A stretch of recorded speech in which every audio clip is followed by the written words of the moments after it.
I do hours upon hours of research of everything that I'm going to say to make sure that it's as true as I can make it. And I speak to people in the White House, I speak to people in the Senate, the Congress, I speak to people in the intelligence services of both us and the United States, I speak to members of the Knesset, I speak to members of the State Department. And this information I'm going to tell you, you might say, I don't know, maybe he's a rabbi, how does he know this stuff? I'm telling you stuff is true. In the middle of September 2024, we watched the greatest intelligence operation unfold. And a 27-year-old analyst, she sat behind a desk, and she's going through the data from the war after the war, and she's seeing the pictures of the bodies of the Hezbollah fighters that are coming in, and she notices that each of them, on their chest, above their hearts, wears a walkie-talkie. And she goes to her boss at the time, who was the division head, and she says to Yossi, she says, how great would it be if we could put a bomb inside each of those walkie-talkies, thousands of Hezbollah fighters. You just push a button, and they all have an explosive charge go over their hearts and kill them. They just drop dead right there. Most of our lives, when we suggest ideas to our bosses or to our teachers or to our administrators, and they're out of whack and they're not possible to be done, we're told that's not possible. And Mossad's ethos are different. It's a challenge. Okay, figure out how you're going to do it. So she created a shell company in Germany, which worked with a small company in Taiwan, which provided communications equipment to companies all over the world. They had a great online business. Thinky little store in Taiwan, but great online business. And the next time Hezbollah came around ordering walkie-talkies, this partnership, this shell company in Germany interrupted the supply chain and injected a little C4 into every single one of those walkie-talkies with a remote detonating device. Thousands of Hezbollah fighters wore them for 10 years. It's a little bomb on their chest that they were unaware of.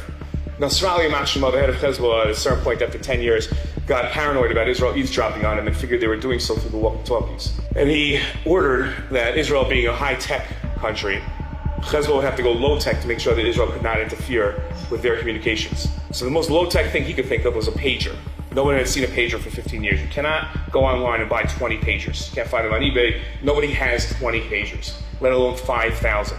Eavesdropping on this conversation, the Mossad agent, now 15 years later, tells her shell companies, we got to restock pagers, which is the equivalent today of saying we should restock rotary phones. You're like, that's crazy. Who in the world is going to buy this? So we got to have thousands available. 3 days later, the bet paid off. A request comes in for 5,000 pagers. We're all too happy to supply those pagers with a little C4 and a detonating device inside of them. And Hezbollah fighters are walking around on their waist with these pagers. After October 7th, Nasrallah sees what Yahya Sinwar Yamashimo was doing with his communications, and he had switched to no digital communications to make sure that Israel could not eavesdrop and was passing messages through the tunnels. And Nasrallah says, that's what we have to do. We have to do that. Nasrallah orders in 3 days' time for everybody to take their pagers, put them up in the closet next to the walkie-talkies, and they're going to go through handheld communications. Israel hears this and comes to Prime Minister Netanyahu and says, listen, you don't have to blow them all up, but if you don't do it now, it's never going to happen. They're never going to have these pagers. This is our only opportunity. It's use it or lose it time. Prime Minister Netanyahu orders on a Tuesday at 2:30 p.m. One page goes out to all the members of Hezbollah that have these pagers. It's over 5,000 people. Hold the pager up against like as close as possible to your eyes. Push 2 buttons simultaneously, and the classified message will appear. The reason Israel was doing that was to get it as close as possible to their brains. Not everybody, if you remember the famous video of the bomb that went off in the grocery store, not everybody answered the page. Israel blew up all the pagers. Only 42 people were killed by them, but over 3,000 fighters were taken off the battlefield that day, injured beyond the ability to fight ever again. How many Israeli soldiers were in operation on that battle? 0.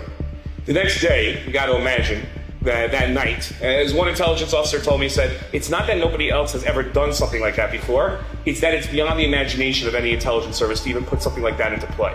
They come back the next day to the Mossad headquarters. When they turn on the live stream from their drones and of the Lebanese news and see at the funerals that Nasrallah has ordered the remaining fighters to put the walkie-talkies on so that he could communicate with them, you got to imagine that was the Hava Nagila moment where they all start dancing and looking for the old detonator. And they blew it up. And 25 more fighters died on the spot. I was watching the funerals and saw the bombs going off and wondering to myself, who in the world is blowing up Hezbollah funerals? It was us. Tuesday afternoon, the first wave goes. Wednesday afternoon, the second wave goes. Thursday was the greatest of the days, because Thursday, Nasrallah ordered that the 20 remaining commanders, high-ranking people within the Hezbollah organization, do not use any form of technology, but rather get together in person at a certain apartment. 3 F-15s took off from Ramat David Air Force Base and planted 3 missiles straight through a window into their meeting and took out the 20 commanders. Tuesday, Wednesday, Thursday, Hezbollah is no longer a threat to the state of Israel, to the Jewish people. How many soldiers did we lose? Out of the pages of Tanakh, 0. Now that Hezbollah is gone, attention focuses on Syria.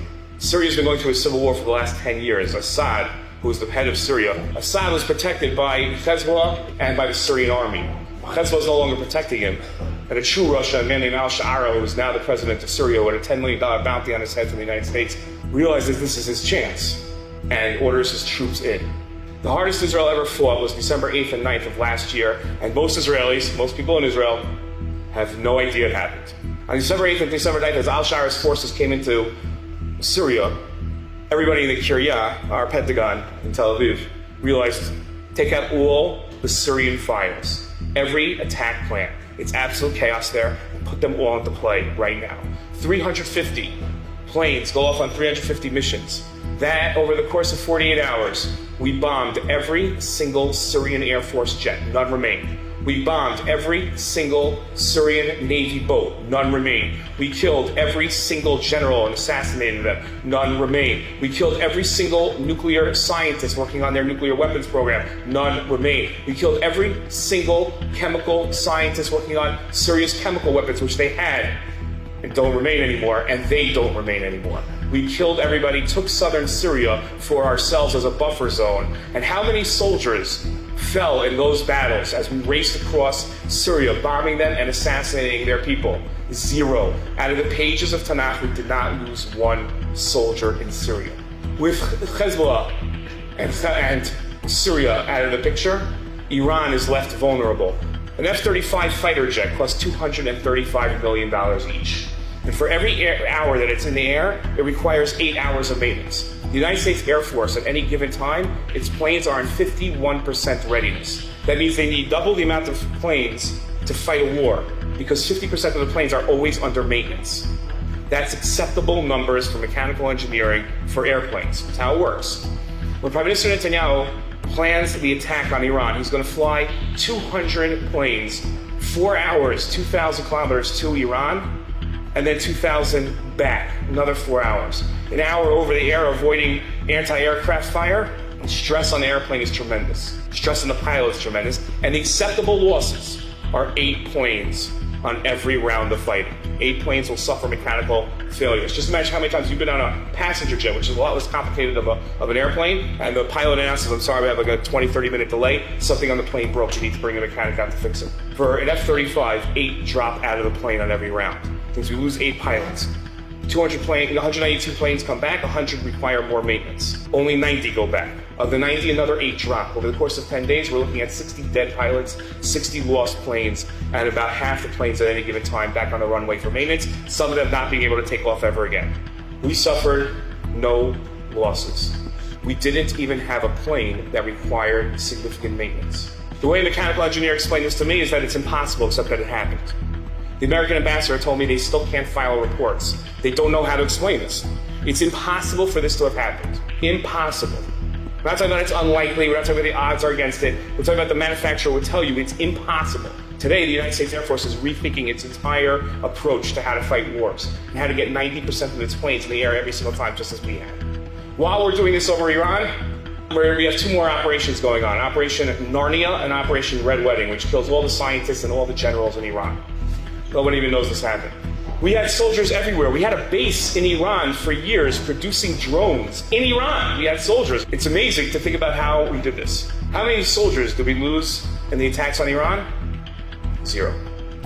The news put out a story, the Israeli news, because it's censored, that most of the missiles that came in from Iran were blown up by Iron Dome, by David Sling, or by Arrow. It's not true. They landed. And they landed hard. Our office, Nefesh B'Nefesh, we had a missile land across the street from us in Tel Aviv. Our office was out of commission for 2 months and needed 2 months worth of renovations. That's how hard these missiles hit. A missile hit a 30-story building in Tel Aviv where American military personnel stay. Half the building came down. Not one person went to the hospital. American engineers from the State Department went out the next day to look at it and said it's impossible. Soroka Hospital. The director of Soroka Hospital looked at one of its 8 buildings and saw it and said, if the missile hits this building, I don't know why he wasn't concerned about all the others, this will be bad. Empty the building. The next day it took a direct hit. Nobody was hurt. Not killed, nobody was hurt, because nobody was in the building. In Yerushalayim, this is going to scare some people, we have a funeral home called Shamgar. Shamgar also stores dead bodies. Shamgar was ordered by the Israeli government on Friday morning after the Thursday night attacks to order extra freezers for tens of thousands of bodies from Jerusalem. The American government told me the expected losses on the Iran attack back at us. Listen, between 80 and 100,000 Israelis dead. 80 to 100,000. That's a lot of us. The Iran war, on the attack back against us, we lost less than 40 people. Can't explain that. February 20th, 2025, everybody knows what happened that day? That day, we should be saying Hallel, probably not based on the English date, but on the Hebrew date. So 9 o'clock that night, when 3 buses blew up in a parking lot in Bat Yam, and a woman found a bomb under her seat in another bus, and all the buses in Israel were told to pull over, and one more bomb was found. When you build a bomb, you gotta be really careful, because you make a mistake, and that's the end of you. The plan, 5 buses would blow up in downtown Tel Aviv, and they would kill 1,000 Jews, injure thousands more.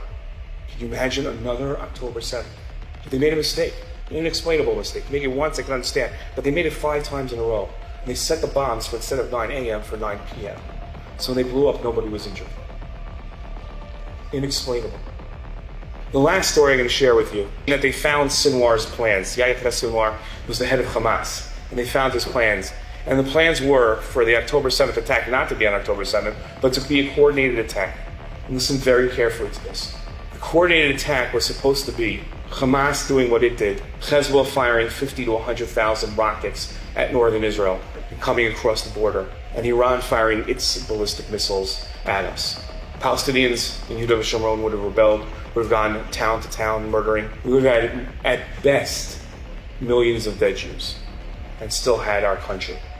That's best case scenario. Expected scenario from that plan is there's no state of Israel. There's millions of dead Jews and millions of Jews being held hostage. What happens after that? Our nightmares can't fathom. For reasons we'll never know, Sinwar jumped the gun and went early without telling Hezbollah and Iran. And what should have been the end of us turned out to be an amazing Yeshua, an amazing salvation. Every single thing that we've had, every salvation, whether it's Hanukkah, Jews in Mitzrayim, Jews were killed. And we lost people. In modern times, the Yom Kippur War victory, the 6-Day War, 1948, we lost 1% of the Jewish people in Israel. There's always loss, but there's also tremendous Yeshua. What we've experienced the last 2 years, we can't fathom it because we're in it. It's hard for us to see it. But we've experienced the greatest miracles that we've seen in centuries. Ask yourself of the stories that I've told you tonight. If the Chashmonaim would come back in time and they would hear this talk tonight, would they not say, we're jealous of you? We took out 1 army. You took out 7. We had losses. You had very few to none in many of your wars. We can't see it. We're in it, but it's there, right in front of our face. Bizman hazeh are the tremendous miracles and nisim of Hashgacha that we've had over the last 2 years. If it wasn't us, we should be saying Hallel every single day. We should wake up and say, I'm zochet to live at this time. Our grandchildren will look back at this time and they will ask us, how amazing was it to live at this time? And we're going to have to answer, you had to be there to see it.